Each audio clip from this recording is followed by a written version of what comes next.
Hey there team, welcome back to the channel and welcome to the overview. Today we're looking at 2 Point Museum. So I've been playing this the past couple of days, I've been absolutely loving it, hoovering it up. And if you had a look at the thumbnail, which yes, they changed dynamically, but at the time of this recording, I'm giving this 100%. I'm putting it at the top of my list. We'll explain the ranking system in a moment. But that top spot very briefly belonged to Monster Hunter Wilds. Now I recognize that there's some heated opinions around that game and its performance, but anecdotally, my experience with it was that it was incredible, man. It was a jump forward. It felt generational in its jump, with many things from graphics through to art design, through to mechanical components, right, and storytelling. And look, to be perfectly honest, the other games in contention for top spot, right on the hot on the heels, like Tales of Iron 2, Kingdom Come 2, they're all excellent games. They're all excellent sequels, and they understand their core audience, and a lot of the time it is tweaking the system and more of the same. That's what it feels like. So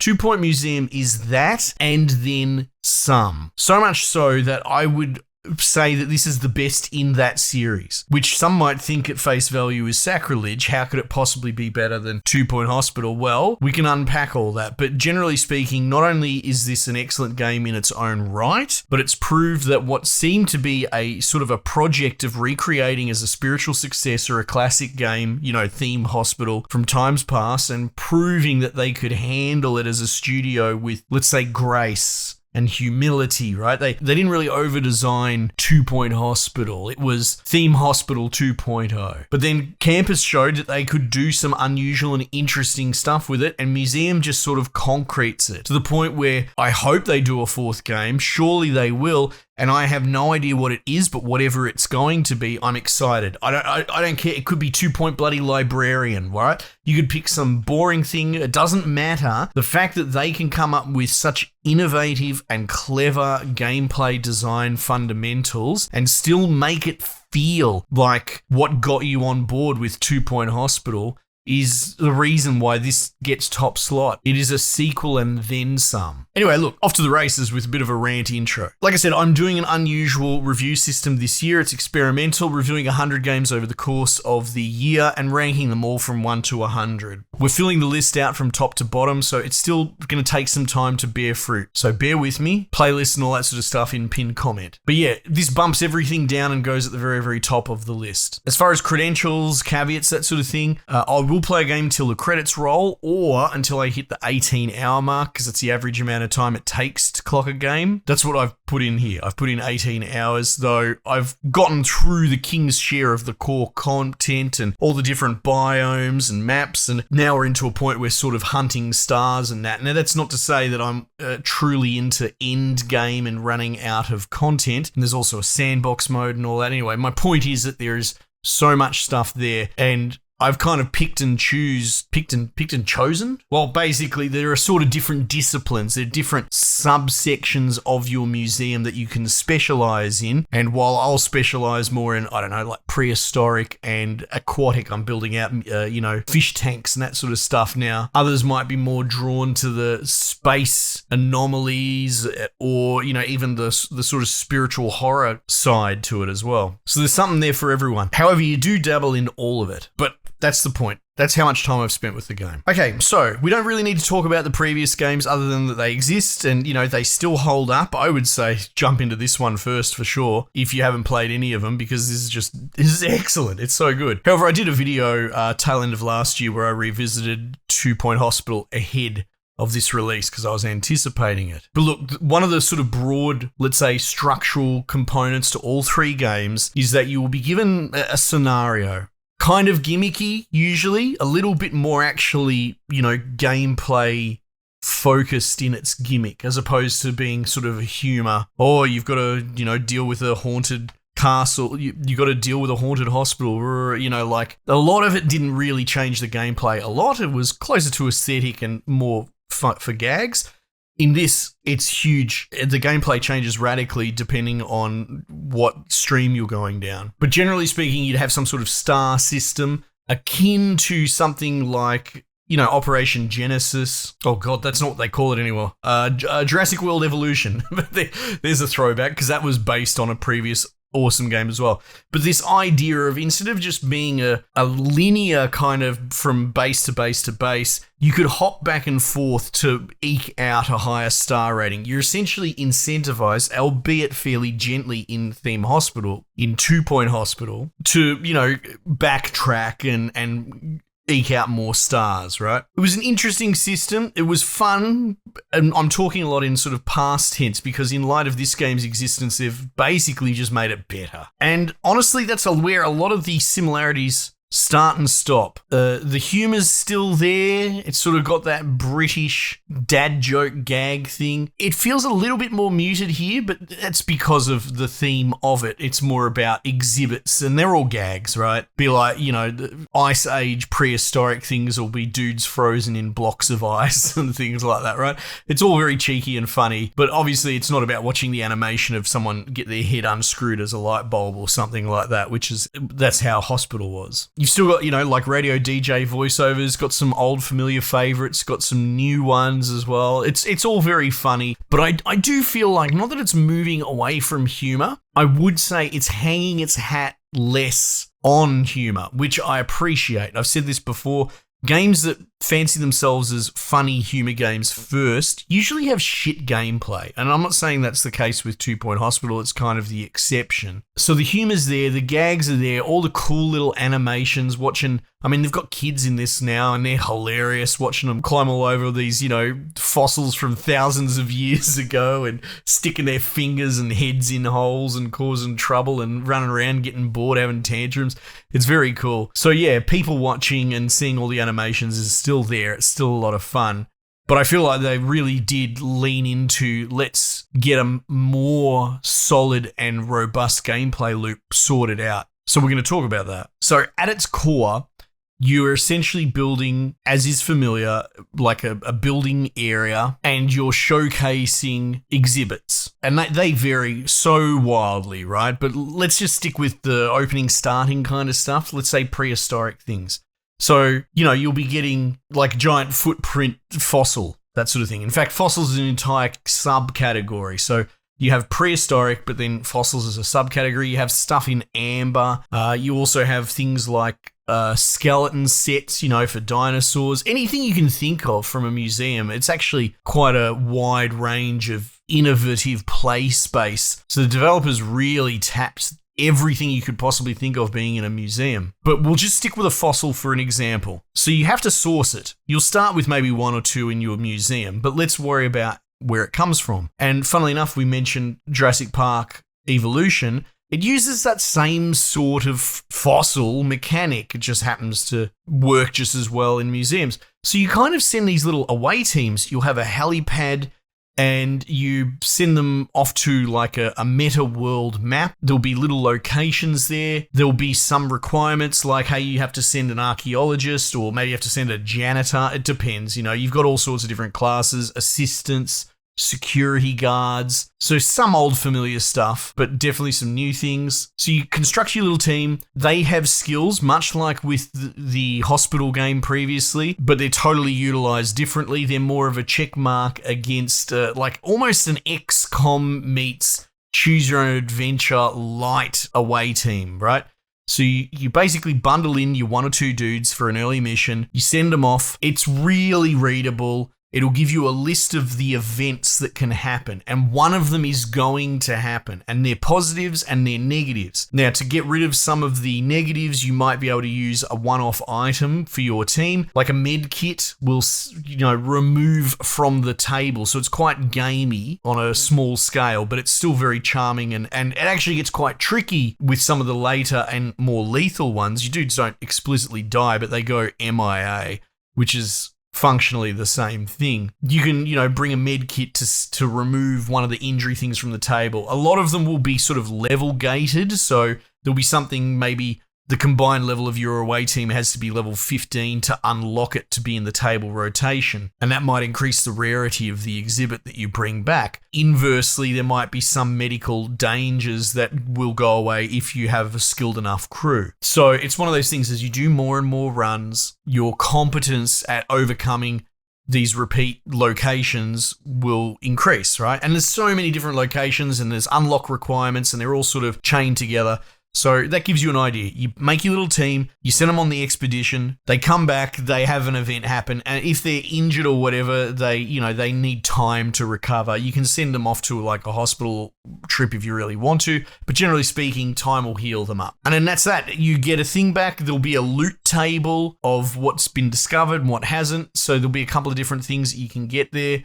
They will have different rarities. The more times you do runs into the same location, you sort of survey it, and you can actually intentionally go to survey it, as in you can go and make it a slower, like longer expedition, and you can even bring items that increase your survey rate. And that adds more, bonuses to the table that it draws from. But ultimately, the point is you can kind of level the location up to increase the loot table and the rarity all the way up to pristine or something like that. So now you've got your little exhibition, your little fossil or whatever, you plonk it down. Depending on the level that you had, it might have perk slots. So as you potentially, let's say you bring back multiple of the same fossil, right? And you don't really want more than one. I mean, you can, if you want. There is a strategy there, especially in the early going, just to give people more to do and see during a tour or whatever. But generally speaking, you want to trash that, and there's a whole analysis system where you can kind of throw that in the bin for research, and they will then increase enlightenment, which increases the learning around that piece, but it also unlocks perks, and you can slot a perk into the thing. But, I'm getting ahead of myself, and yet there's all these mechanics to explain because it's so original and clever. But ultimately, you put down a museum piece and you want to have like a learning stand near it so people can read about it, and that'll be attached to it. And you also have a donation stand. It's a big part of how you make money in this game. So generally speaking, the life of a visitor to the museum, they'll come in, they'll buy a ticket from the ticket office. They will try and visit everything in the whole museum, all the while their interest in staying as a bar is dropping down, which is also influenced by things like their energy, their hunger, that sort of stuff. More traditional mechanics, which, honestly, I didn't engage or enjoy those so much in 2 Point Hospital. Kind of a necessary evil of keeping people from pissing themselves and vomiting and keeping them fed before you diagnose them. This game actually front and centers that a bit more, which is great. And then you can even give them little things like map booths, which will re-extend their time staying, so there's all these gaming mechanics. But ultimately, they will just path around, they'll visit all the things, they want to get knowledge, they want to get buzz. So each individual exhibit item will have like a buzz level, and to unlock the most from that, you have to put some decorations around it. So you actually gamified and incentivized to decorate properly, which is another thing I really struggle with these sort of games. And it's another reason why I've rated this so highly, because those sort of aesthetic components to management games full stop, I generally don't engage with. Foundation was another game we looked at this year, also quite brilliant. Had a very clever way of incentivizing you to beautify your systems as well. But I think that's the thing. A lot of people, their mind that are attracted to it are similar to me in that they're a little bit more, let's say, engineering mind as opposed to artistic and aesthetic.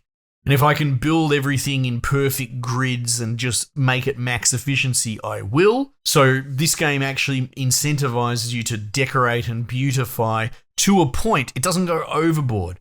There'll be a couple of levels depending on, decorations nearby. You plop down a few decorations, you make it look pretty and functional, and it's good to go. It's the perfect mix of getting someone like me who basically will not decorate anything unless you incentivize me to do exactly that and not waste my time doing it. So that's the core of it, right? And they'll go boop, boop, boop from point to point. You can make little tour spots for your staff to take them on tours, and you string a bunch of similar things together. A lot of them get proximity bonuses for being from the same collection.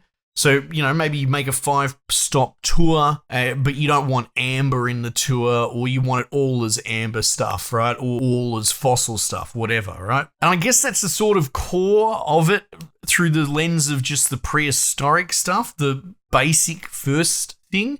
There's crime, there's robbers that will sneak in and hide, and They can be revealed by security guards, and your security guards have to empty out the money as well from the donations. You can, and they'll just patrol around, but you can give them little guard posts to sit at. You can, set up cameras, and they'll chase dudes down, and they'll get a giant bloody pepper shaker for pepper spray to stop the criminal.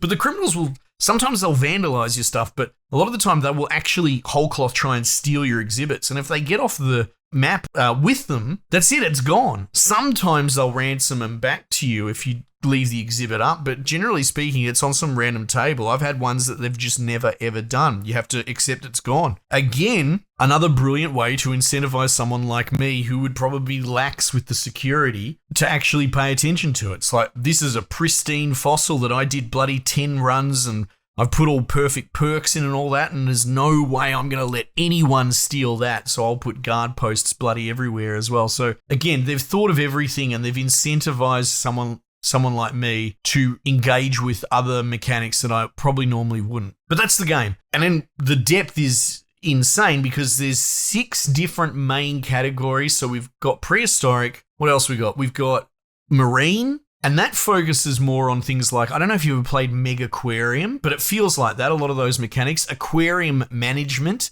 So, for example, the perk system that I talked about that for slotting into individual items, that's not part of the aquarium. Instead, you decorate the aquarium. You can't obviously decorate the fish themselves. The fish themselves do have a rarity, and you can breed them as you go along as well. And you have to keep them in the right climate. Maybe some of them will eat other ones if you're not careful what tank you put them in. But like I said, Megaquarium, you should look that up, by the way. Brilliant game.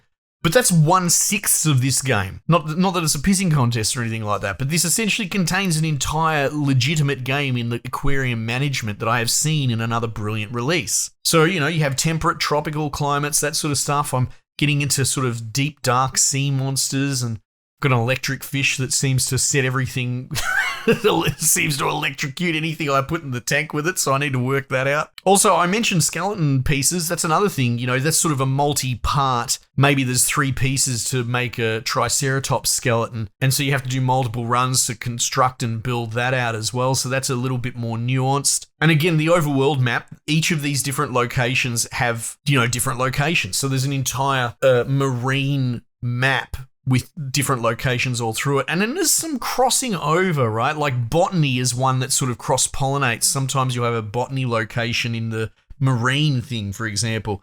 And that's got like a lot of, fly traps that eat men and then spit them back out as in clown costume, because why not? So that's a whole other thing. They have to be tended to and looked after. They have to have like dehumidifiers near them and be watered, otherwise they will die. So that, there's another wrinkle.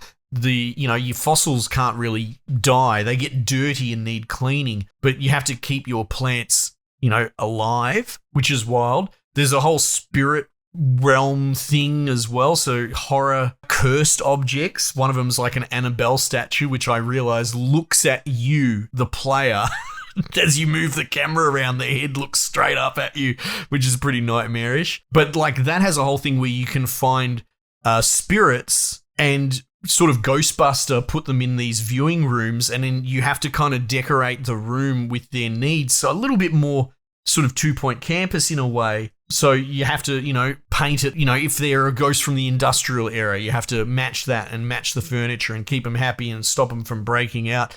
So there's a whole thing for the horror section or spirit section, whatever you want to call it. Jesus, what else is there? There's a space one. Maybe I'll dance around that a little bit, leave some spoilers off the table, but there is a puzzling component to that. Like some of the artifacts will have symbols on them, and they have to be near each other to activate and open up some of the larger features and artifacts. So that's wild. That's a whole thing. There's a science one as well. It's like contraptions, kind of more like Science Works. I don't know if America has something like, we had that in Australia. I don't know if we still do. It's more like a science museum, So that one's a little bit more focused on kind of building these contraptions as opposed to, finding things through expeditions. But yeah, almost limitless content. It's actually quite wild. By the time I, was getting to the 4th or 5th biome, it was kind of mind-boggling that this game would have been enough if it was just fossils and dinosaur bones, that sort of stuff, right? Like Jurassic Park Extinction. But instead, it's got that, it's got Megaquarium, it's got almost like Prison Architect looking after the spirits. It's kind of mind-boggling how much content is in here, but not in the sense that people say content normally, which is more of the same shit reskinned over and over again. You know, just more stuff to consume. This is content in that it's always adding something new and different and twisting it. There's a sandbox mode, which kind of seems to be just more of the campaign, but without tips. Like you just start from the beginning. I guess you could probably tweak it to give yourself infinite money or what have you. I didn't spend a whole lot of time in there. But yeah, it's kind of flabbergasting how good this game is. I don't need to gush anything more than that. I will just say, if you're not sort of a fan, you haven't played any of these games, this is as good a first place as any, because it is easily the best game in the series by a country mile. And I'm just really impressed because I was expecting more 2 Point Hospital, you know, sequels be sequels. I wasn't expecting this to jump in such a level of quality of innovation. They have set the bar really high in what a sequel can be if you've got a very passionate team that really goes hard on the theme, you know, the museum thing. I mean, come on, museums, most people find them boring as anything. I find myself wanting to go to the museum this weekend now because of this game. Pretty wild. Anyway, Enough from me. We'll wrap it up there. Team, we might just leave it there for the time being, and I'll catch you guys on the next one.